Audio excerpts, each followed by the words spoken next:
Move, cripple. Bullies kicked a disabled girl at Santa Monica Pier, then a sea of bikers surrounded. It was supposed to be a perfect summer day at the Santa Monica Pier. The sun was shining, the ocean breeze was gentle, and 10-year-old Emma was finally living out her dream of visiting the famous California landmark. But in one horrible moment, everything changed. A group of teenage boys spotted her wheelchair, and what happened next was so cruel, so heartless, that nearby tourists couldn't believe their eyes. They kicked her chair. They mocked her disability. They laughed as this little girl's face crumpled in fear and humiliation. But those bullies had no idea what was about to happen, because rolling into the parking lot at that very moment was something they never expected. A thunder of motorcycle engines, dozens of leather-clad bikers, their bikes gleaming in the California sun. And when they saw what was happening to Emma, everything changed. What happened next restored faith in humanity and proved that kindness can arrive in the most unexpected forms. Subscribe prompt before we continue with Emma's incredible story. If you believe in the power of kindness and want to see more heartwarming moments like this, please hit that subscribe button and ring the notification bell for heartfelt moments. Drop a comment below telling us about a time someone stood up for you. And don't forget to like this video. Now let's get back to what happened on that unforgettable day at Santa Monica Pier. History. Emma Rodriguez had been counting down the days to this trip for months. Born with cerebral palsy, she spent most of her life in a wheelchair, but that never dimmed her spirit or her dreams. Her parents had saved up to take her from their small town in Arizona to Los Angeles, and the Santa Monica Pier was at the top of her list. She wanted to ride the Ferris wheel, eat cotton candy, and feel the ocean mist on her face. The morning started beautifully. Emma's eyes sparkled as she took in the colorful carousel, the arcade games, and the street performers. Her mom pushed her wheelchair along the wooden planks of the pier while her dad walked beside them, capturing every smile on his phone. For a few precious hours, Emma felt like any other kid on summer vacation, and her parents' hearts swelled watching their daughter so happy. But around noon, as they were heading toward the snack stands, a group of 5 teenage boys, probably 16 or 17 years old, came swaggering down the pier. They were loud, showing off for each other that particular kind of teenage bravado that sometimes turns ugly. When they spotted Emma in her wheelchair, something dark flickered across their faces. "Move, cripple," one of them shouted, deliberately walking into the path of her wheelchair. Emma's mother tried to steer around them, her face tight with protective anger, but the boys circled closer. Another one kicked the footrest of Emma's chair, making it jolt backward.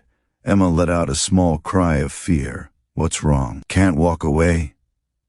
Another boy taunted, and they all laughed, that cruel laughter that cuts deeper than any physical wound. Emma's father stepped forward, his voice shaking with rage, telling them to back off. But they were surrounded, and the boys were bigger, younger, more numerous. Other tourists watched uncomfortably but kept walking, unsure how to help, afraid to get involved. Emma started crying, not just tears, but the kind of deep, wounded sobs that come from feeling helpless and humiliated in front of everyone. Her mother wrapped her arms around her daughter, whispering that it would be okay, but her own voice was breaking. Emma's dad pulled out his phone, threatening to call the police, but the boys just laughed harder. One of them made a mocking gesture, pretending to be in a wheelchair, and the others howled with laughter. And that's when the sound started, low at first, then building.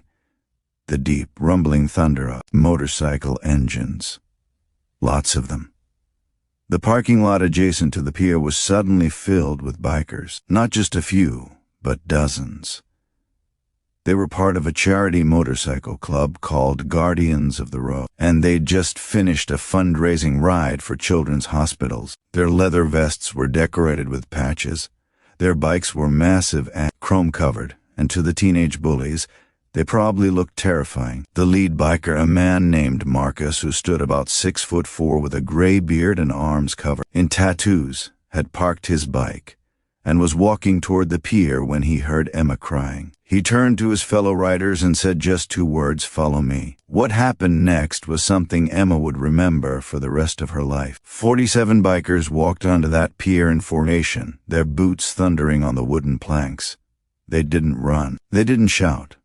They just walked, steady and purposeful, straight toward where Emma and her family were surrounded. The teenage bullies' laughter died in their throats. They suddenly looked very young and very scared as this wall of bikers formed a protective circle around Emma's family. Marcus stepped forward, his voice calm but carrying a weight that made everyone listen. "I think you boys need to apologize to this young lady," he said.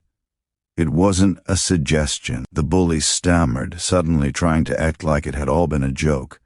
But Marcus wasn't having it. "We don't tolerate people picking on kids, especially not brave kids like this one. So you're going to apologize, and then you're going to leave, and we're going to think real hard about the kind of men you want to become." One by one, shamefaced and terrified, the boys mumbled apologies to Emma.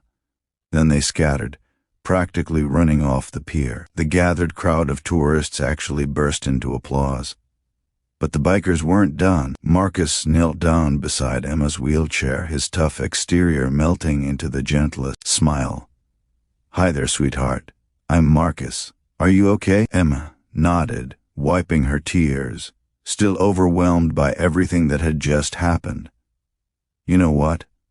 Marcus said. "We were just about to get some ice cream to celebrate our ride. Would you and your family like to join us?" Emma's face transformed, a smile breaking through like sunshine after a storm. For the next 2 hours, Emma was surrounded by her new friends. The bikers bought her ice cream, won her a giant stuffed bear from the arcade, and one of them who had connections even got her to the front of the line for the Ferris wheel. When she rode it, with her parents beside her and 47 bikers waving from below, Emma laughed with pure joy. Before they left, the bikers took a photo with Emma, and Marcus gave her a special patch from their club that read Honorary Guardian. He told her, "You're one of the bravest people I've ever met. Don't let anyone ever make you feel small." Cluse. Emma's story spread across social media that week, shared hundreds of thousands of times. But more than that, it reminded everyone who heard it that kindness often comes from unexpected places. Those bikers, who some people might have judged by their appearance, showed more humanity and courage than the countless adults who walked by without helping. Today, Emma keeps that patch in a frame by her bed, and she remembers that day at Santa Monica Pier, not for the bullies who tried to hurt her, but for the guardian angels on motorcycles who proved that good people still outnumber the bad ones. So the next time you see someone who needs help, remember Emma's story. Be the biker. Be the person who stands up. Be the one who turns someone's worst day into their best memory. Kindness isn't just about being nice. Sometimes it's about being brave enough to do what's right, even when it's hard, especially when it's hard.